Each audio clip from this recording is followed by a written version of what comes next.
Happy Monday, everybody. All right, this week I'm going to dig into some data that the Federal Reserve has released. Last week, I was reading an article from the St. Louis Fed where they were talking about the concern over credit card delinquencies. Now, if you remember, for those viewers who've been watching us for a while, last spring, I gave a report, and it was a report on the Fed's data that said that credit card delinquencies were the highest that they had been since right before the Great Recession. Well, a year later, we've got an update. And surprise, surprise, the credit card delinquencies are even higher than they were last spring. And again, they're the highest that they've been since the Great Recession, or since right before the Great Recession. So I printed up some of these charts, and I'm gonna share them with you here in the audience. So we've got several indicators here, and they're in color. The top line is the lowest income percentage of zip codes in America. This bottom line is the highest income zip codes in America. This red line is actually the St. Louis district, the 8th district, which is St. Louis. And then the blue line is America as a whole. Now you'll see delinquencies were really high, and this is the lowest income. They were really high until right before the Great Recession, and then all of a sudden they start going down. Why did they start going? And that's with every demographic here. Why did they start going down? Because during the Great Recession, there were a lot of bankruptcies.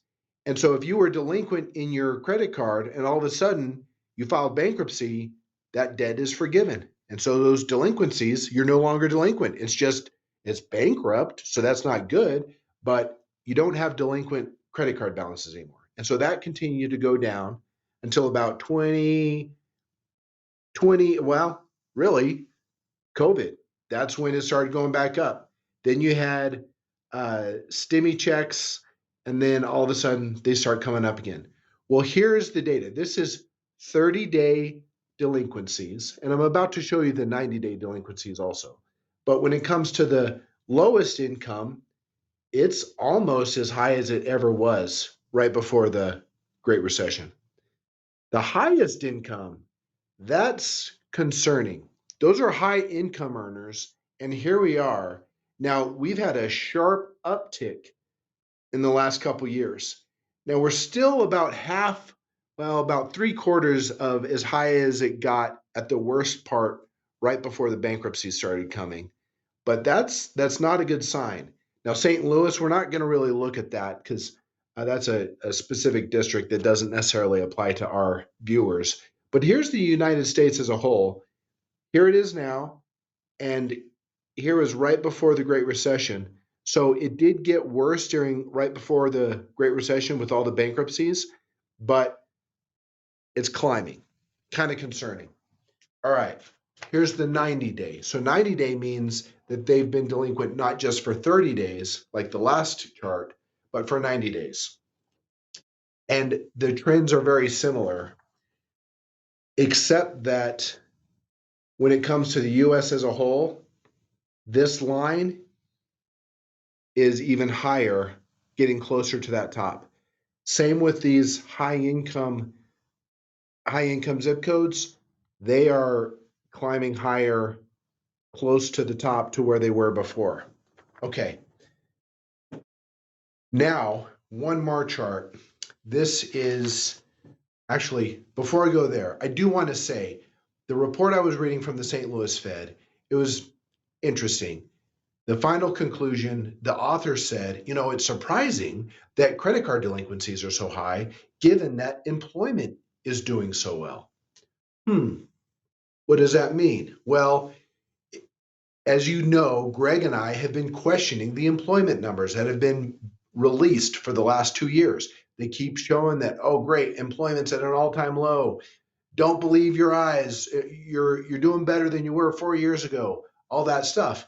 Well, employment may or may not be better depending on the revised numbers. But here's the thing, even if you have a job, those wages may not be keeping up with your expenses, which means you have to rely on your credit card more. And if it gets overwhelming, you go delinquent on those credit cards. So that's my take on why those numbers are rising, and whereas this author was just kind of left scratching his head why the numbers are rising. For Greg and I, we're not really scratching our heads. All right, here's another chart though, and this isn't just credit card debt. This is different debt categories, but this is coming out of the New York Fed. I thought this was interesting too. So here is this blue line is the credit card debt, and you can see back up until right before the Great Recession, it peaked and then plummeted as people started filing bankruptcies, restructuring their debt, and then it lowered out. And here's that growth that we just saw. Mortgages are low. That's a good thing. That's because while rates were low over the last few years, folks were refinancing, capturing 2 to 3% mortgage rates locked in for 30 years. So excellent. That means they're not delinquent in their mortgage payments. Same with the home equity loans. Though that's this bottom blue line here, and those are near all-time lows. Auto loans are about where they were right before the Great Recession. That's this green line. But check this out, student loans. Look at this spike.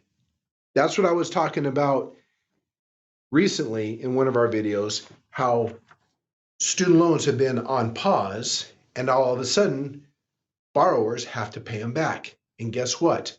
Their delinquencies are skyrocketing. That's shooting straight up. Now, if you notice, it's still relatively low to where it was during the Great Recession. Why didn't student loans drop during the Great Recession the way all the other loan categories did? It's because student loans are not forgivable. You can file bankruptcy, but you can't get rid of your student loans. So you just stay in a delinquent state. Now, there may be a correlation here. At the same time that student loans are due, credit cards are going back up. Maybe that's because student loan borrowers are trying to pay the student loans and they have to neglect their credit card payments, or vice versa. We don't know, but they're growing in tandem.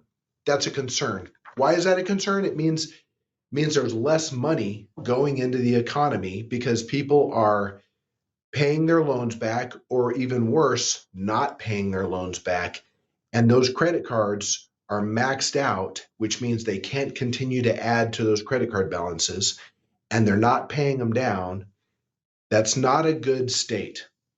Not a good state. Okay, now let's tie all this together. Last week, I talked about Warren Buffett retiring after 50 some odd years. Well, Berkshire Hathaway just released their updated trades recently. And as you know, Greg and I love to watch insiders and what they're doing and where they're moving their money. Well, Warren Buffett has been a big investor in banks. And in the last report, it was revealed that Berkshire Hathaway sold 100% of Citigroup. Citigroup is a large credit card issuer. And he shrank all of his shares in all of the banks he owned. There was a Brazilian bank. He sold 100%. It's the largest internet online bank. It's one of the largest in the world, and it's from Brazil. I think it's called Nubank. He sold 100% of those shares. He sold 100% of Citibank, what was left of Citibank. He sold a significant portion of Bank of America. Why? Well, if you're a bank and you see delinquencies starting to go up, that's not good news, right? And so, all right, this all comes back to the economy. Right now, the headlines are all about tariffs and the stock market. I think there's bigger things that move here, and that's the average person. Are they able to go buy groceries? Do they have to rely on their credit card? If they do, are they able to pay their credit card?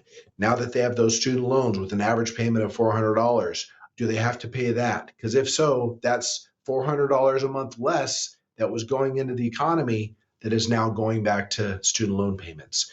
So not a good indicator for a strong, vibrant economy. And so you'll continue to see, with these trends, you'll continue to see hard assets. The demand should be going up as people are stretched thinner and thinner, and they go to the grocery store and they need to buy those groceries. Food prices can continue to go up. So, and it's not just food, other energy, precious metals. So your investments, they're doing well. And when you look where they're at today compared to where they were at in January, if you've been investing with us, yeah, you're doing really well. So I know it's a lot of technical data. Please forgive me, but I appreciate you taking the time. If you like the video, give us a thumbs up and subscribe, and we'll see you next week. Take care. Bye-bye.